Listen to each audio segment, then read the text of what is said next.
Greetings comic lovers and welcome back to Casually Comics, the channel where we chat all things comics, from reviews of comics new and old to history to anecdotes, really wherever our whims take us. Lois Lane is winning a Pulitzer. Oh, who am I kidding? She's getting married. We're not done. We'll never be done. Oh, we have a special outing today. It's got it all. Questionable love interest, jerk Superman, Lois going for someone because they're handsome. Get settled in because you know it's always a good time when Lois gets married. But before we get started, I'm Sasha, and if you're enjoying this content, you know what to do. Hit that like button, hit that subscribe button. Join us on this comic book journey. This comic is coming at us from the literary classic that is Superman's girlfriend, Lois Lane. It's specifically coming at us from issue 90 and from the year 1969. So we're in that transition period from the Silver to Bronze Age. Kinda like the issue where she marries Satan. This one has a lot of silver in it still. It's tarnishing, dare I say. You know, I'm actually not sure who wrote this one. There was a blank when I looked it up, so if you know, please fill me in. I do know that Irv Novick drew it though. Maybe the author doesn't want his name on this one. He just needed to Alan Smithy it. Our cover features Lois in her wedding dress in cryogenic stasis with a man wearing the DC colors of evil,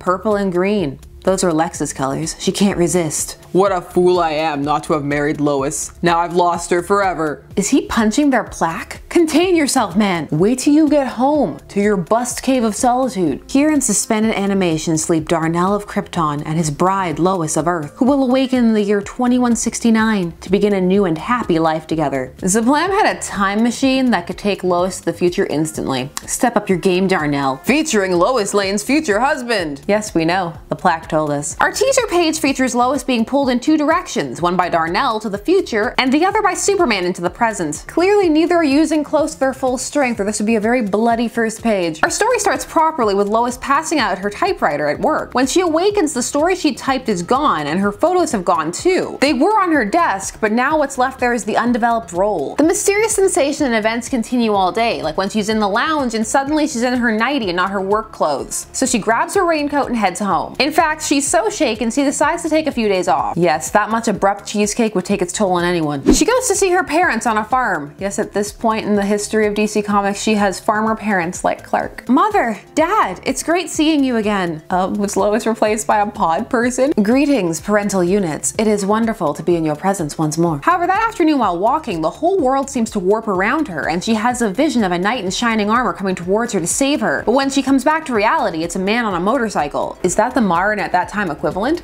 Good to know. He asks if she's okay because he saw her swaying on the bridge and she just tells him all about her dizzy spells, to which he says not to worry because he's a doctor. Dr. Darnell. And his house is just up the road. Would she like to come over and he'll give her a checkup? Lois, go get an adult. He's so handsome and he seems worried about me. Lois, please learn to resist a handsome face. Please, I can only help you so much. We'll be there in a moment. Hold tight, Lois.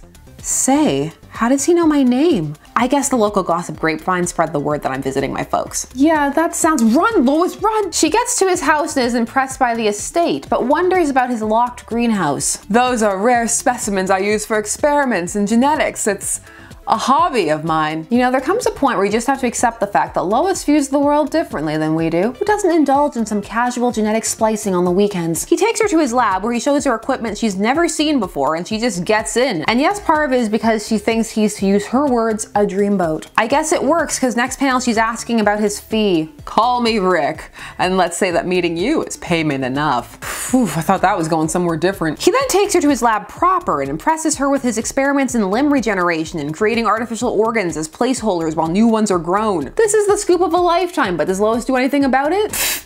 No? What is she, a reporter or something? I guess I should feel guilty letting Rick sweep me off my feet when Superman loves me.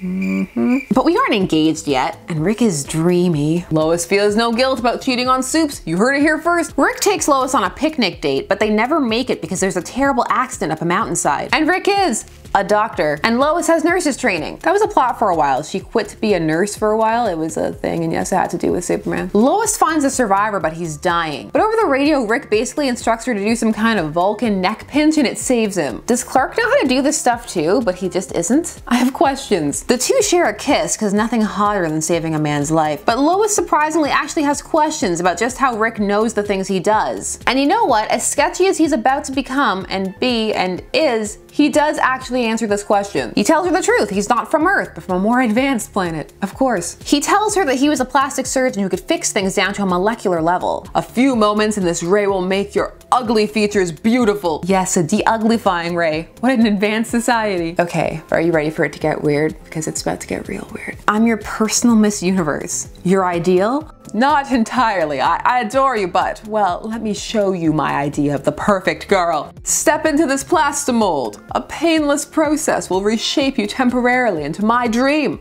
of perfection. Perfection. I'll never be able to have enough showers to wash the creepiness that is Darnell off of my brain. Lois, you're sensational. I love you even more now. I think I hate Darnell. She wants to try another shape, which leads to this bizarre panel where he turns her into Abby from The Last of Us 2, and he decides after he gets her back to almost normal because he was fiddling around with her eye shape that he does love her in her original shape. I mean, it's easy to say that when you can change it at will. Darnell has skeletons inside of his will. I'm sure of it. The creep part of the tour is over. On to the star map portion, where she learns what the cover already told us. Darnell is from Krypton. Part 2. Darnell tells her how he survived. His father was also a scientist. His father invented a time scanner that would show the future of the planet, which of course showed it exploding. So now Krypton had two scientists who showed up with definitive evidence that their planet was going to explode. Ignored both of them. Come on, Krypton, get it together. The video replay of the planet exploding should have been more compelling. By continuing to use the scanner, they were able to see the fate of Kal-El, and so Darnell's father invented an experimental time transport and sent him forward in it. Also, while he was looking forward in time, Darnell started creeping on Lois. And that's why he decided that he was gonna try and make his time pod land near her. That's why she was having all those dizzy spells and things were slipping forward and back in time around her. It was him trying to calculate his entry point into the timeline. Then you traveled across time and space to find me. How thrilling. Lois? That's the wrong takeaway. That, you know, was more to avoid exploding, and stalking you was an added side benefit. This also means that Darnell is not only handsome, he has powers. He just gained plus 20 Lois points. Lois, marry me.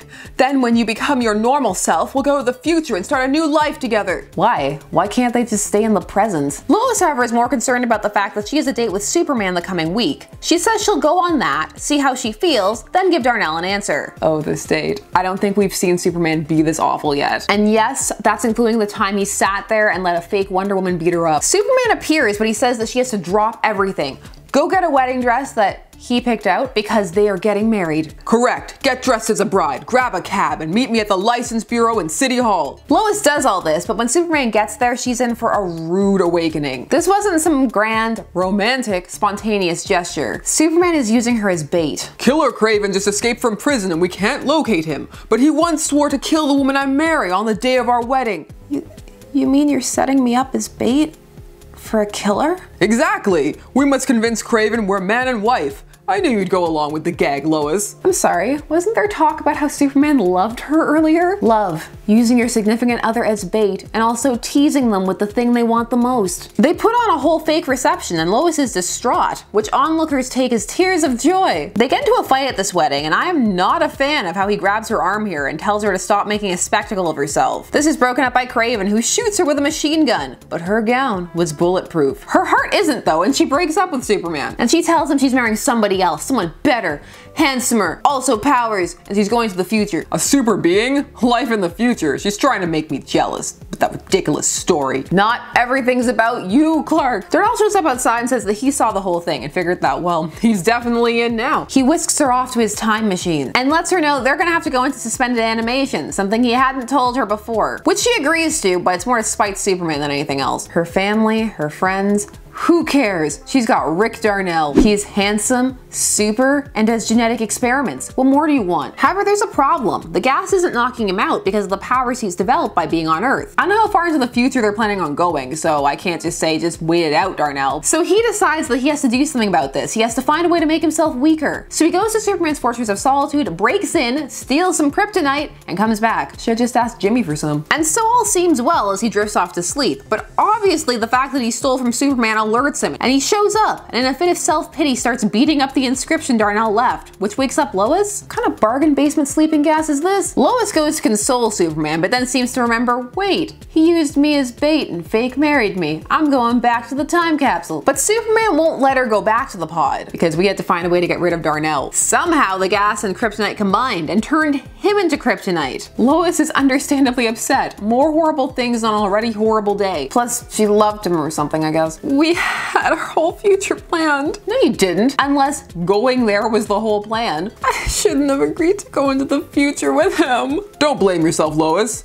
Darnell was unused to his superpowers. He didn't realize he could have flown you through the time barrier. Is Superman roasting a dead man? He is, isn't he? I should expect nothing less. He did the same thing to Zaplam. Superman's very judgy when it comes to time travelers, apparently. I'll try to make it up to you, Lois. Someday you'll really be Mrs. Superman. Darnell, everybody! Lois, for all that is sacred, stay broken up with Superman. You deserve better than this. Keep the body armor wedding dress, though. That's cool. This story, just everything. Go home and think about what you did for a minute. Why was Darnell set on going to the future? Why would Superman do something that cruel to the woman he loves? Why does Lois not report these amazing medical discoveries? The story had a weird energy. It's not just me, you felt it too, right? Weird even for the time period. I barely have words. It's also like they wrote themselves into a major corner with Darnell and were like, oh no, he needs to go. They didn't want to go the full villain route because again, then she would have fallen for a villain. So yeah, killing him, but we can't have Superman kill him, so let's have him accidentally kill himself. Better. He felt a little villainous anyway. He actually went to a point in time specifically so he could establish his identity as Rick Darnell so that there'd be no suspicion upon him when he started courting Lois. He planned this out to a pretty intricate degree, except for figuring out what kryptonite would do when combined with this gas. But I mean, he didn't have to think about that. He thought it would just work. Going to the future where they would know nobody, but I guess they would have their love. It's just odd. Sometimes these stories in between the Silver and Bronze Age hit a little different, as the kids say, at the time of this recording. And the way the story ends with Lois in tears and Superman assuring her that yeah, they'll get married and her being like, but will we really? The whole tone is just a downer. What did you think of this? Where does Darnell fall for you in the list of suitors? We have so many now. Share all your thoughts down below. And while you're down there, please do all the YouTube things. Like, share, comment, subscribe, and hit that bell notification so that you never miss a vid. Thanks so much for taking some time out of your day to spend it discussing comics with me. I always appreciate it, and I'll see you again soon. Bye-bye.